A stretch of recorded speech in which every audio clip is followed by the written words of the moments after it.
All right, everybody. Here we are for the fourth episode of the Yes, Coach number Corner four. podcast. I think we've officially eliminated the first one that never saw the light of day, so this is four. So this is legitimately number four.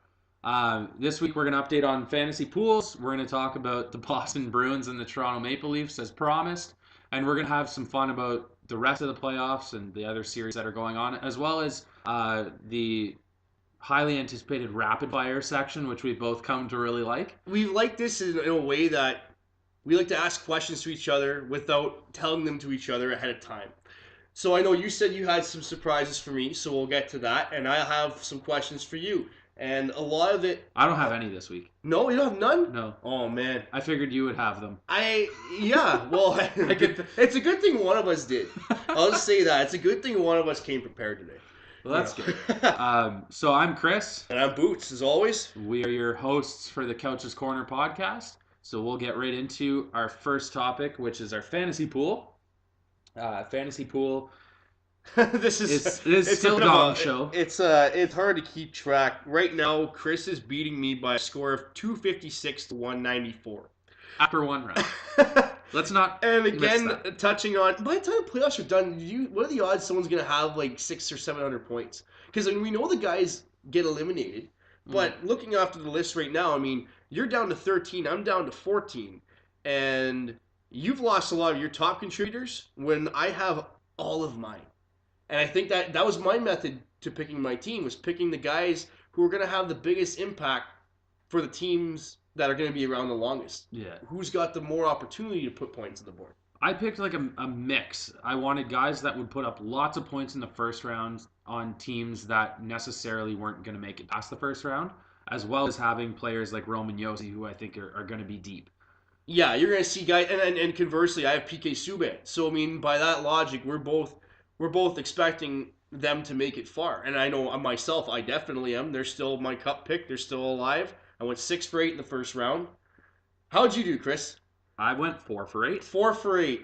Which is okay. It's 50%, and And you lost your cup pick. And I lost my cup. So just before we get Handedly. any further, so yeah, in 4 games after scoring 3 goals. So does your cup pick now become the Vegas Golden Knights, or do you have? God, no. But they did kind of squash everything we talked about that week. Oh, it's, you know what? They've performed, like I said, last week. I had said we were talking about pretenders 2 weeks ago. Now they're a real contender. Sure, they might get past San Jose. But if they get past San Jose, how serious do we have to start taking them? I still don't think that, even in the later rounds, you can take them as serious as what they are, because Nashville might be tired after the last series. Even though they have a couple days off, you know what? Colorado gave them a run for their money. Absolutely. Maybe not in Game 6, but for the first 5 games of that series, it was neck and neck. And with Winnipeg coming in fresh and Winnipeg playing the way that they're playing, I think that's going to be a tough fought series for anybody. And they may be tired going into the conference finals, but by no means would I think that would stop them. I think they would roll over Vegas. Who's that? Are we talking about Nashville? Nashville or Winnipeg. And you're absolutely right. And I think for Winnipeg, a team that had such a strong, a 4-1 series win, but keep in mind Game 1 and Game 1 was close. I mean, you see the Wild pulled ahead with a lead. Game 3 was obviously an all Minnesota affair, and then Connor Hellebuyck shuts the door in games 4 and 5. Mm-hmm. So I think that even though they had a short series, I think Winnipeg had their challenges. They had I wouldn't say some difficulty, but Minnesota, I mean, they fought tooth and nail with what they had. And gone are the days where your number 1 seed go through and they sweep a team in the first round. No, and I like how there is now I like how that's split up now, because I like to have the wild card or the lower teams win. But now, as the playoffs are going ahead, I mean, we got the top 2 teams, 2 of the top teams in the league in Nashville and Winnipeg facing off. And on the other side, we have another 2 of the top teams in the league in the Tampa Bay Lightning and the Boston Bruins facing off. Mm-hmm. And some people see this new format, which isn't really a new format. The wild card is, but you look back to the old days of the Smythe division and the Norris division. You look at those playoff brackets were designed to you have the same teams almost fighting to get out of the same division every year. So it's I think in one breath it's kind of ridiculous to have those series along with the Washington Capitals and the Pittsburgh Penguins Mm-hmm. facing off. But I think the way that they do it actually allows those teams to line up. And Mm-hmm. I think that had you split the series where in the Western Conference, for example, you'd be talking about Nashville taking on the San Jose Sharks and the Winnipeg Jets facing off against Vegas. That's how it would be right now. Yeah. And who knows? I mean, I still think that Winnipeg is the better team in Vegas. I still think that San Jose wouldn't beat Nashville. So I would still hope that that Nashville and Winnipeg would match up. But now we actually get to watch them rather than hope that they narrow it, they get there. Mm-hmm. Now we get to watch these matchups instead of thinking about the what ifs if that one team gets through. Yeah. And I like the idea of the one team getting through, but I love the idea of watching these matchups that can be. I mean, I think that there's those three series right now: the Pens, Caps, Jets, Preds, and Bolts and Bruins. Those can be the best series of the playoff hockey that we've seen in years. Yeah. And we've had some great ones. Even already. more so than the final, and because I mean realistically, I think whichever team gets to the final from the West is going to be the team that kind of walks through the Eastern team. I think you and I have been agreeing over this the whole time. I think the West is going to win the Cup this year. So I think this is kind of the series that are going to be the best of the playoffs because whichever way you look at it, whichever one of the four matchups in each side, I think the best is coming out of the best series is coming out of Nashville and Winnipeg. Yes, but I mean you can't. I mean Ovi and Crosby round 4. And I mean, and so much at stake. I say so much at stake because every year that the Caps meet up with the Pens beat them out in round 2 and then go on to win the Cup. They've done it 3 times since 2009 that they face off against the Caps. So if they're looking for a 3-peat and they happen to get by Washington, I mean, I say all bets are off. They have a very good shot of getting through. But like you said, again, the series that we have right now, and let's not discount the Golden Knights and the Sharks. I mean, that could be. I mean, I didn't think that the Golden Knights were going to put up that much of a fight against LA, let alone beat them, let alone sweep them. I swear to God, if they sweep the fucking Sharks, I'm going to be so pissed. So pissed. What's the excuse for every other GM in the league if the Knights go ahead? This team was put together less than a year ago. I think with Seattle and the process of getting a team, it's just you're going to see a Seattle team that just gets, like, they're going to have to pick from, like, the fourth liners to like AHL players just due to what happened. I think that they're going to allow the same type of same people protected, same type of players protected. So that means that your first two, your guys in your first couple of years are exempt. I think that the only reason that they did that was because there's no way in hell that the league was going to let Connor McDavid be open. Not that the Edmonton Oilers wouldn't have protected him. Yeah, but just the caliber of. Yeah, I think what their league is going to do is just try and mitigate those side deals where, hey, you know what? I'm the Vegas Golden Knights. I like some players you have on the Minnesota Wild. I like Matt Dumba. What's it going to take for me to pick somebody else than Dumba? Mm-hmm. Well, they ended up getting Alex Tuch in a trade.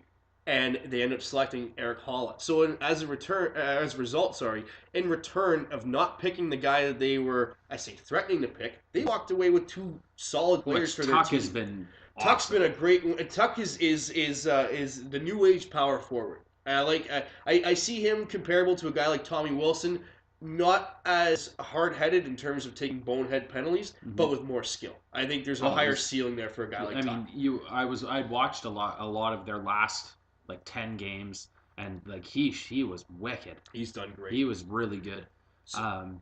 So should we get into the Boston? I think that's what I was going to try and do. So, what were your thoughts? What are your thoughts on Game 7?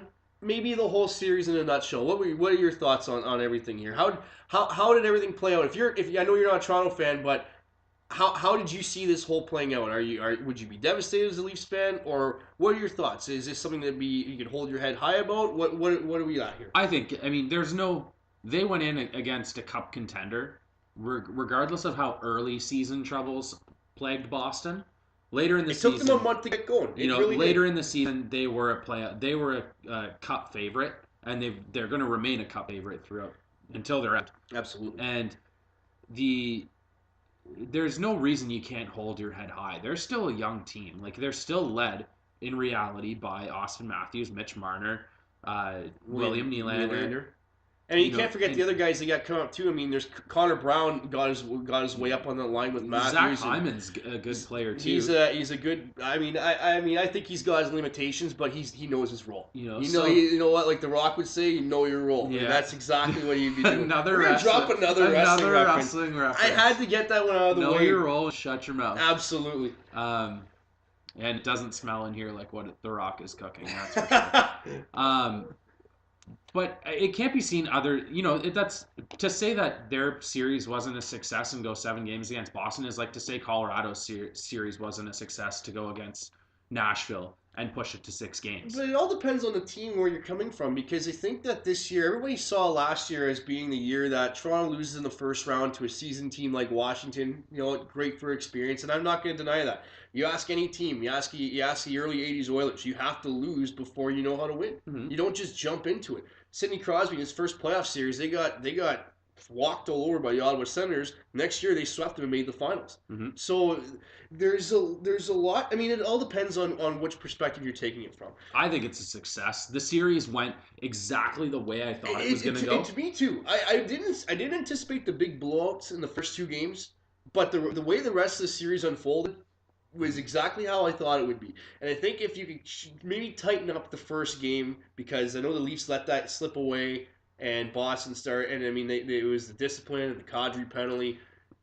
I think if they would have gotten out of the first game with a win or a closer game, I don't think you see the same blowout you saw in Game 2 where the Bruins were up 4-0 at the end of the first period, because that basically sealed, I wouldn't say the series, but I mean, you're going back down home. You have to win 4 out of the next 5. Mm-hmm. And credit to them, they almost did it. I thought going into the third last night and being up 4-3, like we were saying earlier, I thought they were going to pop a quick one in and then ride it the rest of the way. And when Torrey Krug scored, I had a feeling there that was going to be the time where the Bruins were going to take over again. Mm-hmm. And I don't know, like the other than the third period, the series went exactly the way. Obviously, I picked Toronto to win the series. What about Austin Matthews though? Austin Matthews had 1 goal, had 1 assist, and I'm not sure, was it... I was reading earlier today that there's rumblings that Babcock and Matthews weren't eye to eye as the series went on, and I mean, and you could see, I mean, he wasn't trusting him on the ice with faceoffs, and maybe that was a matchup game against the Bruins. To me though, like who cares? Players have bad series, especially when you're, quote unquote, the best player on the team. You're gonna get sandbagged. Like, that's just the way that the series goes. Like, right, but why not? But why would a guy... So, by comparison, I mean, it took William Nylander a little bit to get going, but Mitch Marner was a force through the whole series. I thought Mitch Marner, I mean, he was their best player. There's no question. He's one of those guys that he's a good player, but he flies under the radar of the sense that he flies under of Austin Matthews' radar. Yes. Put him on another team, and he's right at the top of the radar. But when you've got a guy like Austin Matthews, who is arguably their best player, mm-hmm. He's gonna. It's like saying that, Evgeny Kuznetsov gets the exact same amount of flack as Ovechkin. That is horseshit. Ovechkin gets saddlebagged every game. And usually Kuznetsov usually gets to ride second unit and doesn't have to. So yeah, by virtue of the other team, if you have your top defense pairing out facing Alex Ovechkin, chances are he's on the ice with Backstrom, with Oshie, and you have Kuznetsov to run your second unit, and usually gets away from that pressure. Yeah, and he played good, like he played exactly like he should have. But one of the things about the Toronto series, and this is before the podcast, I said I'm not going to bring it up because I want to talk. Yes, about okay, it. I've been waiting for this. Okay, there is a dude who started a GoFundMe account. Okay, to have Jake Gardner's buyout. After last night. And all I can think of is, one, what a Toronto fan move to do. The team has all the money in the world. We're not talking about a broke-ass team here who can't afford to get rid of these players. When I checked earlier, there was $170 in this GoFundMe account. That means this person that made this GoFundMe account is now $170 richer. And one of the donations was $100. One Are person, you kidding me? one person paid $100 to a random person for a joke. I would hope that for whoever the paying customer is, that it was himself to make it look better. I don't know, but that's ridiculous.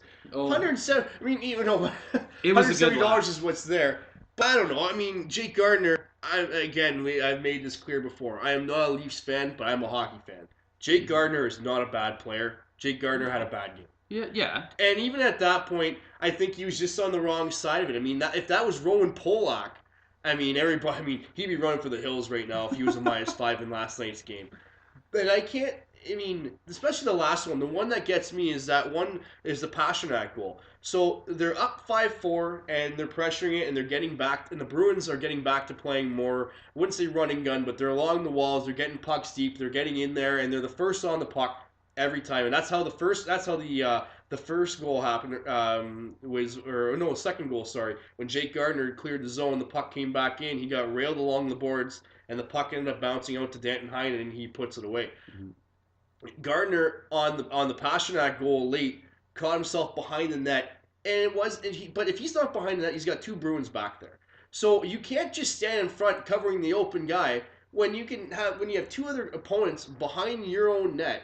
You have to make a decision, and he made a decision. I don't know where his defense partner was, but I think it looks really bad that when the time he jumped back out in front of the net, that he pretty much took Anderson out of the play and gave Pasternak an open net.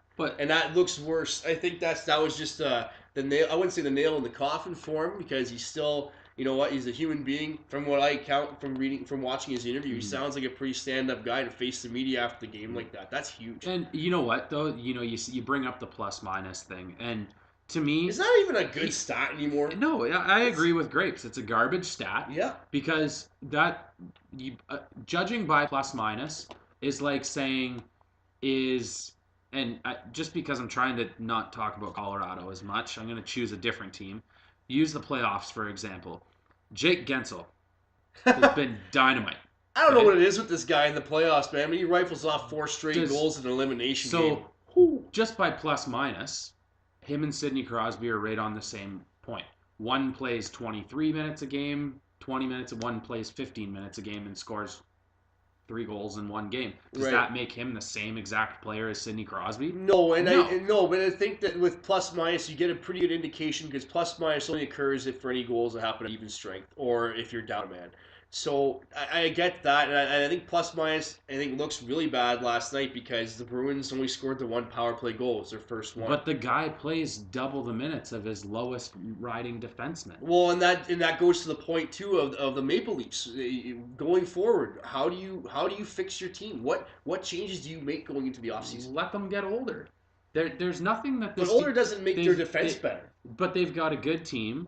They've got now Austin Matthews, Mitch Marner. They have playoff experience. Last year they didn't get playoff experience, regardless of how they played. I think they had a pretty good hand in their series last year against Washington. I mean, there's still a lot of overtime games. Absolutely, and I think it can be countless. They can make the playoffs for the next 5 years, and by the time they walk over, they're still 25, 26 years old. Still young. You learn. So moving forward, I don't think they have minor moves to make. They have a depth defenseman position that they have to fill, and they have probably a couple depth forward areas that they got to fill. But they have a goalie that can play, regardless of how he played last night. He's had some. I mean, and he's had some rough history in Game 7s. I mean, following the Ducks in the in the middle years of this decade when they face off against the Kings and when they face off against the Chicago Blackhawks. I mean, Game 7s have not been kind to Freddie Anderson. But I don't think you could fault him for the game last night. You can't fault him. There's maybe the crude goal. He said that he was screened off the face-off.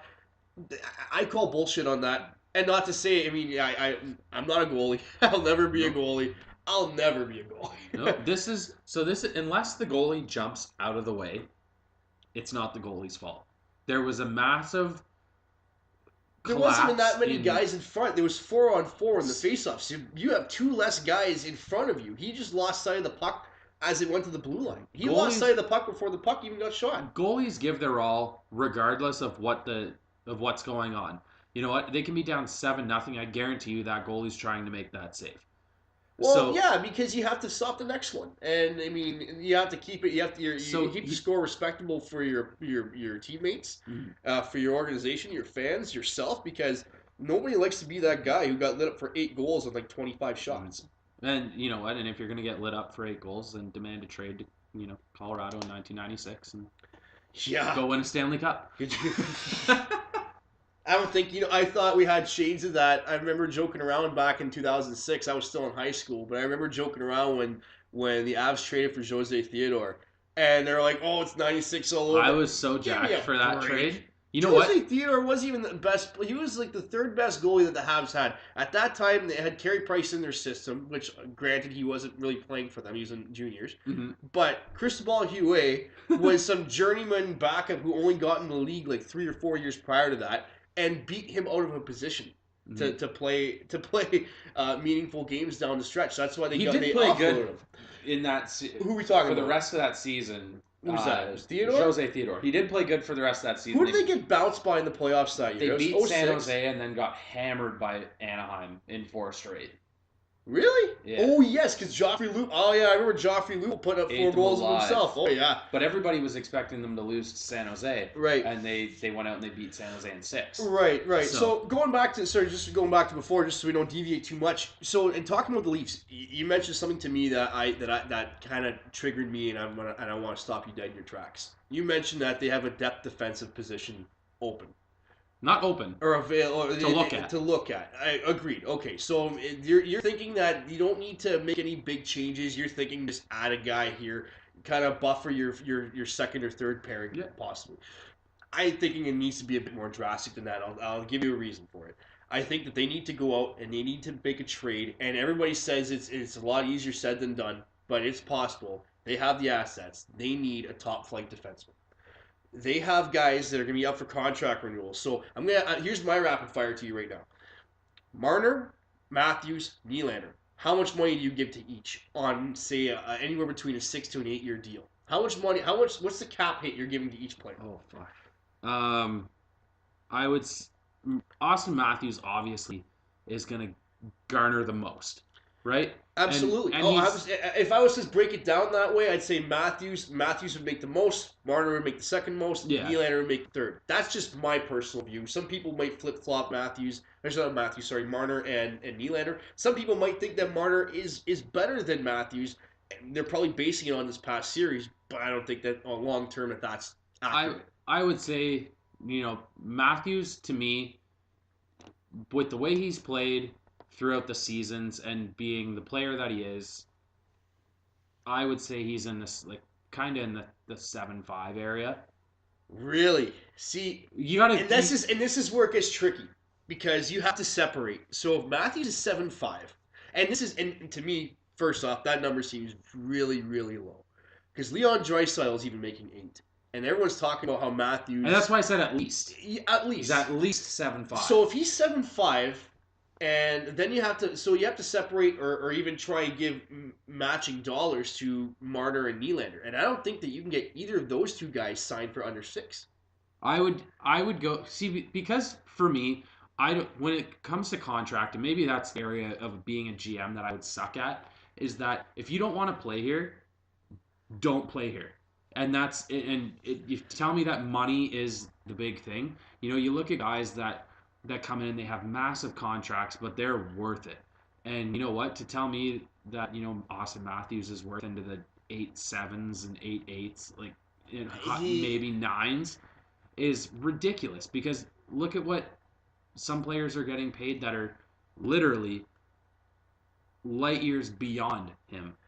But you have to. But if you're referring to Sidney Crosby's contract, and I know that a lot of people use that as a sticking point when McDavid signed his deal last summer, is Crosby signed his contract. I'm just spitballing years right now. Crosby must have signed that contract about 7 years ago, 7 or 8 years ago, and when that deal was signed, his percentage of the salary cap that he took up on a team was actually more than what Connor McDavid's cap hit takes up right now. The cap just went up. Yeah. So that means the rest of the league is getting paid. I'm a firm believer, and we've talked about this last week about Karlsson and Doughty. I'm a firm believer that if you want to get a guy to stay there, he you got to pay your guys what they're worth. Tampa Bay got lucky, and I was talking to one of my buddies, and if you're out there listening to this podcast, I'm going to reference you. My buddy Matty.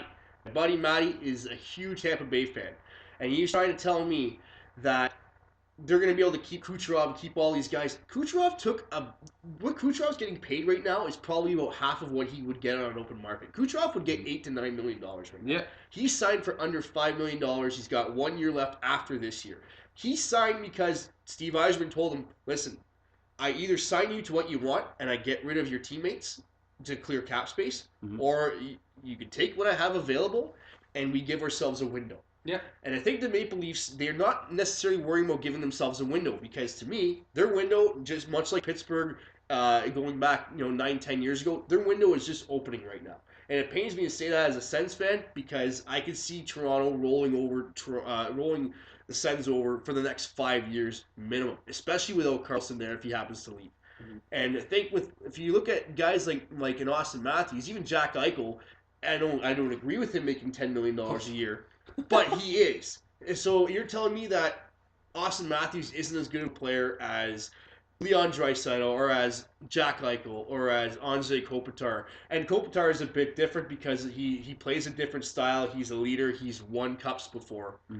I don't think that McDavid's worth the money he is. I don't think that money is warranted until you can prove that you're a winner. So you know what, putting numbers on it and talking it over, I would say, God, do I want to shoot? In the way that the world is working, Austin Matthews is going to go for over 8-7. I think Matthews is going to sign for 9. I think Matthews is going to sign for $9 million per year over the next 8 years. It's $72 million contract. Marner, I would say, is going to be in the low 7s, maybe high 6s. I have to agree. I would pinpoint Marner as a 7. And if it were me, I would go Nylander. I'd probably go 6x6. Yes, I don't see any problems with that at all. So now we've just added 9 for Austin Matthews, 7 for Mitch Marner. So right now we're at 16. And then another 6. So that's $22 million. So that's the third of your cap space tied up in 3 players. And other teams have done it, and other teams have paid the price, like the Chicago Blackhawks are right now. But the Chicago Blackhawks have 2 friggin' cups to their name. They have 3. 3 cups to their name. My bad. Sorry. They have. Oh no. I mean, they've been a team, and you know what? It's funny to say that, but they haven't won a playoff game since 2016, and I think that the Toronto Maple Leafs, they need to figure something out, because they have their goaltending situation. I mean, as much as I just shit on Freddie Anderson a few minutes ago about his Game 7s, he's a good goalie. He's a player, man. He's there to battle. He's not back. I saw him and David Krejci going at it last night. He wasn't afraid. And you know what? I think that there's a lot of those plays that during the regular season would be called as penalties against the goal. I mean, against the opposition player hitting a goaltender or pushing or shoving. But in the playoffs, they're not going to call that. Mark my words, though. Stand up. If he stays the goalie for them for the next 10 years, let's say 10's a long time. Call 5 years. Let's say the next 5 5 years. Yeah. There's going to be equally as many good Game 7s as he has as bad Game 7s. If they get there. And I'm not saying, and I think that they will, but it all depends on how they make their team. Because he's even still young. Anderson, he's not as young as you think. I don't have an age on him. We're going to have to look this up right now. Because he came on the scene. So figure this out. He got drafted by the Carolina Hurricanes. We're going to do some research on the fly right now, because I never do this. This is stuff that I just have in the vault. But looking over the team right now, Frederik Andersen, if you want to look, Frederik Andersen is 28 years old. He's turning 29 in October. He was drafted in the 3rd round of the 2012 draft. So put that in perspective. He's a 1989 who was drafted in 2012. He was drafted as a 24-year-old player. So he was drafted, or not necessarily, I don't know, sorry, he was 23 years old, sorry. So a 23-year-old draft pick got drafted by the Carolina Hurricanes, never signed, went to Anaheim, and all of a sudden became a big game goalie. They figured out that they had, between Freddie Anderson and John Gibson, I think the Ducks made the right choice. It was hard to see how good or how much longevity, because Anderson didn't play that many games. Anderson would cap out at 40 games a year because he split. So when he signed a deal to become a starting goaltender, much like the same thing that happened to Scott Darling could have very easily happened to him. Luckily, he's insulated with a good coaching staff, and I can't really say a good defensive core, but I mean, their team outguns the other teams, and that's how they win games. I think that going forward, going back to the players we were talking about, the Leafs are going to keep Matthews. There's no question about that. Mm-hmm. They're going to keep Marner. They'd be crazy not to. But I think Nylander is the one guy out of those three that they could possibly debate moving, because unlike you, I think that they need to get somebody bigger on defense. They need a guy like an Ekman Larson. They need a Drew Doughty. And those guys don't grow on trees. You got to give up to get to gain. Mm-hmm. And you know what? Especially when it comes to their cap. I mean, yeah, So Drew who's Doughty's going to be available? free. Well, you know what? Do Right you now, really? So do you really give him up for who do you go OEJ? for right now? No, I'm not sure if you go for Ekman Larson right now, because he's a free agent next year too. I think the one guy that could be this would be very interesting to see how they could do this, and I think John Carlson, right-handed shot defenseman, and it's gonna be hard for the Capitals to keep him.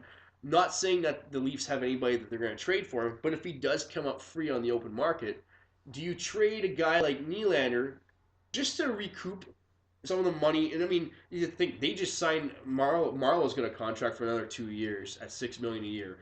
Bozak's gone. Van Riemsdyk's gone.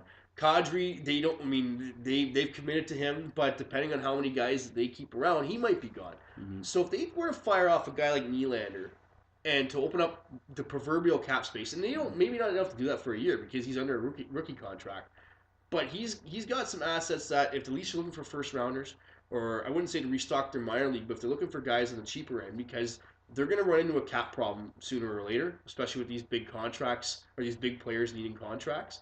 But if they could somehow get a defenseman or especially a right-hand shot defenseman like John Carlson, it all depends on how the dollars shake down. Yeah. But if they can get their hands on a guy like that, that goes such a long way. Then you have Carlson along with Riley in your top pairing.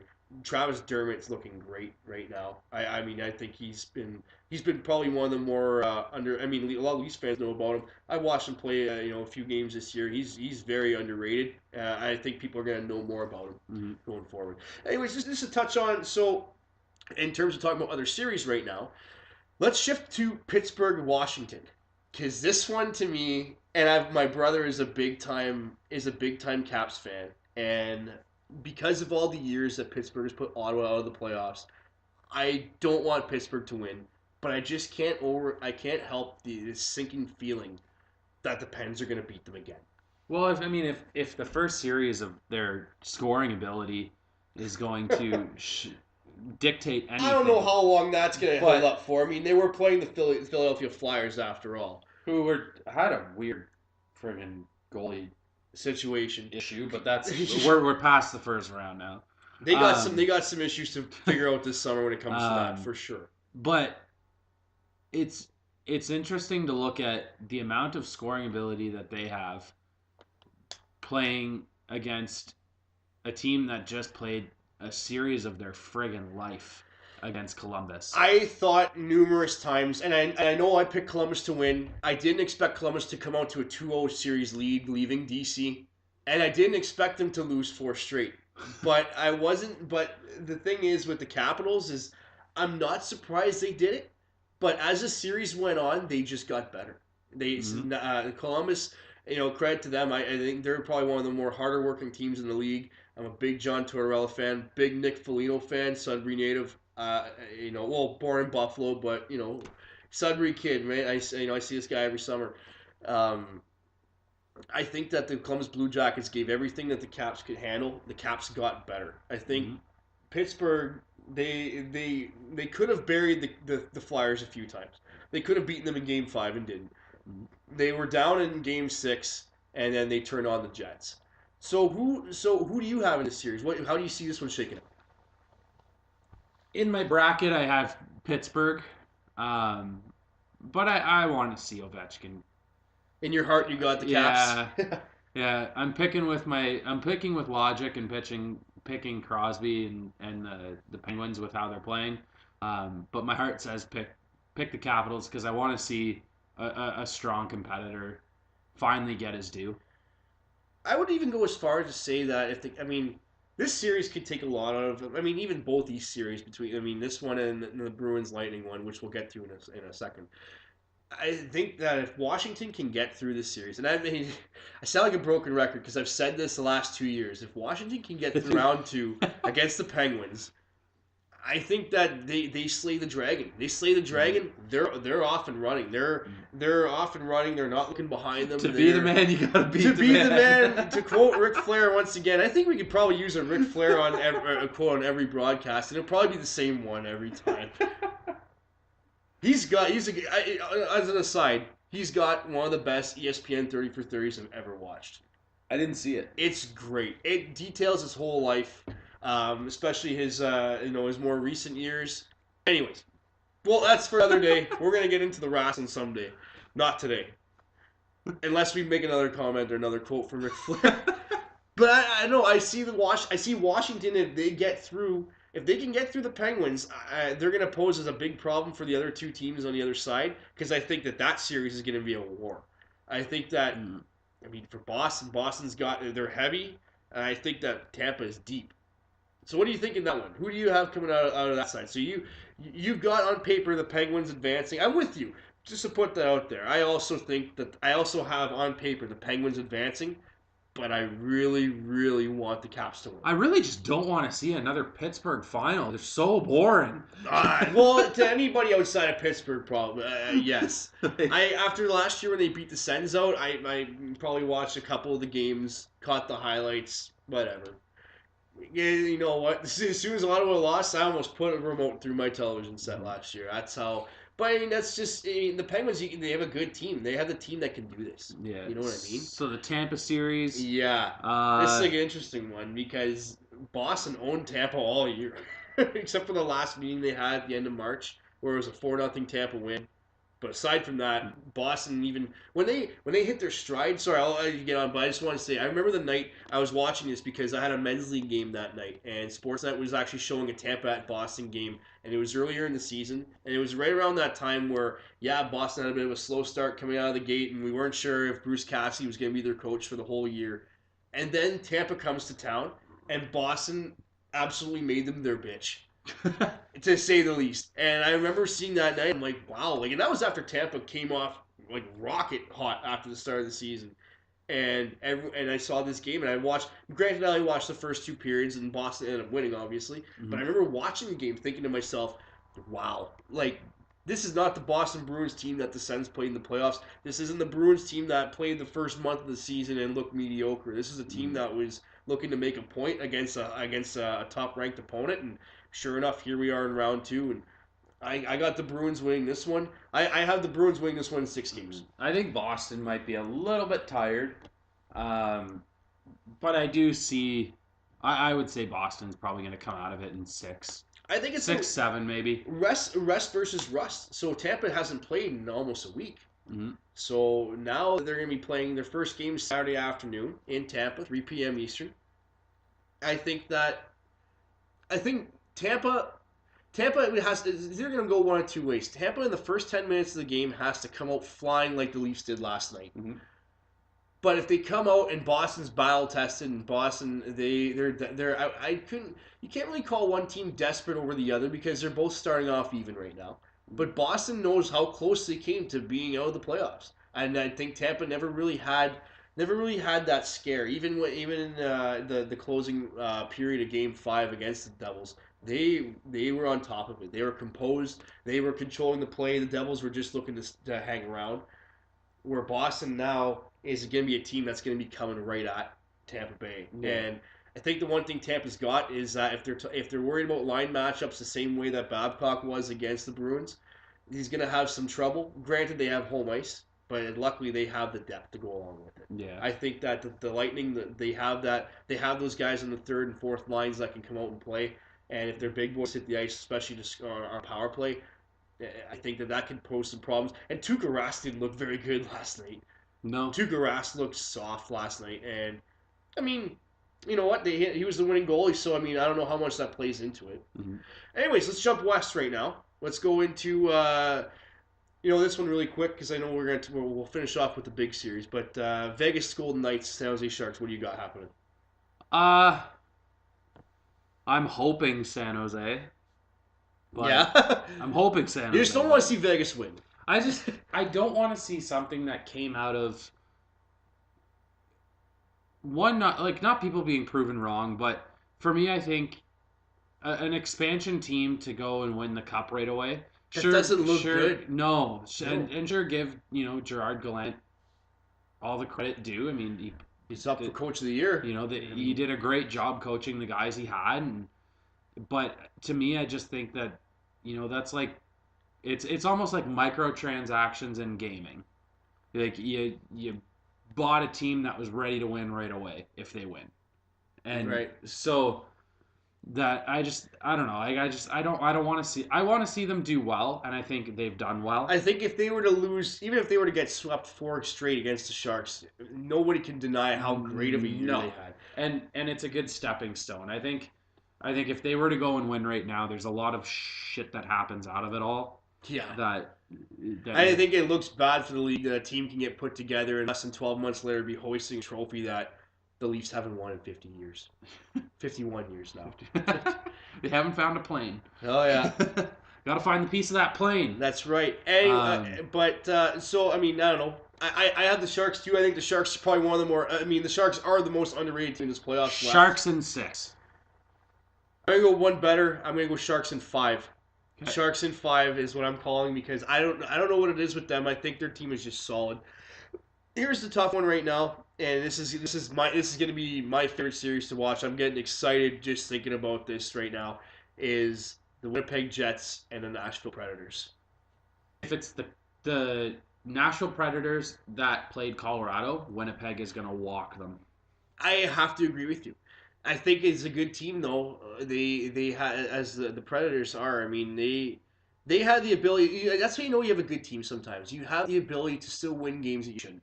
Mm-hmm. And there's a few games that, not to say they didn't deserve to win those games, but Colorado came out flying in every game of that series, minus the last one. But you know what? The first period of the last one, you can't even say was a bad, because I mean Colorado came out and they fired 9 shots on Pecorine. So yeah, 9's not a big number, but I mean it's not like they didn't get 2, 4, right? Yeah, they got chances at least. Yeah, which I totally agree with that. So yeah, if it's the same Nashville that played Colorado, Winnipeg in 6. I'm feeling much like the Penguins Cap series on this one here, where I have Nashville winning, but I would love to see Winnipeg win. I think as Canadian, I would love to see Winnipeg. I would just love to see that whole city go absolutely ape shit. With the way Connor pit the matchup, so instead of Nashville, Winnipeg, Hellebuyck, Rinne. Well, 2 Vezina finalists right there. I mean, I'm picking Connor Hellebuyck right now. He looks like a man I will give mission. You that, and I know I have Pecorine as the goalie in my pool, strictly on virtue of I hope he's going to be around for more games. But Connor Hellebuyck right now. Yeah, I know he only played a 5-game series, but there's only the one night he looked a little roughed up against the Wild was in Game 2, and he let in 6 goals over the first 2 periods and didn't come out for the third. And I agree with you. I think that if you were to break it down, I say that Winnipeg right now has a goaltending advantage. On defense, I have to say the Predators strictly because of the injuries on the Jets side, and I think the forwards are a wash because they're stacked deep, 12 deep each side, along with the guys that aren't even playing right now. So I mean that's one there where I think the Preds are going to see. I'm going to call this right now. I'm going to go Predators in 7. Home team wins every game. That's how big home ice is going to be in this series because those are the 2 most exciting buildings to watch. I've never been, obviously, but just even watch them on TV. Those are the 2 games. It's crazy how arenas I would love. I Winnipeg know, right? It almost makes you wish that they had the white teams at home. Yeah. It just to fit in. It's, you know what? Like, you see yellow in Nashville, but, to see, the white flags all over the place is insane. All the people outside the arena, and I mean that place every time they play is just an absolute. I think a Winnipeg Stanley Cup is good for hockey. Absolutely. Is awesome. Small for market hockey. Canadian team who built the right way. I mean, they have carryover guys from the Thrashers who never won a series before. Like guys like Brian Little. There's a couple others. Toby Enstrom. I know he's been out, but. I'd love to see Winnipeg win for a number of reasons, but my gut right now is going with the Preds. So, here we are. Another episode. Yeah. So next week. So you're gone. So I'm gone. So Chris is gone for 2 weeks. So now we got to figure out if we can give me, Boots, a computer and see if we can get another one of these up. I'm sure you can handle it. I'm sure we could figure something out. But next week may be a bit of a I wouldn't say an off topic, but I mean next week may be a little different. But we'll see how it we'll goes. cross the bridge when it comes. That's it. There Have a good night.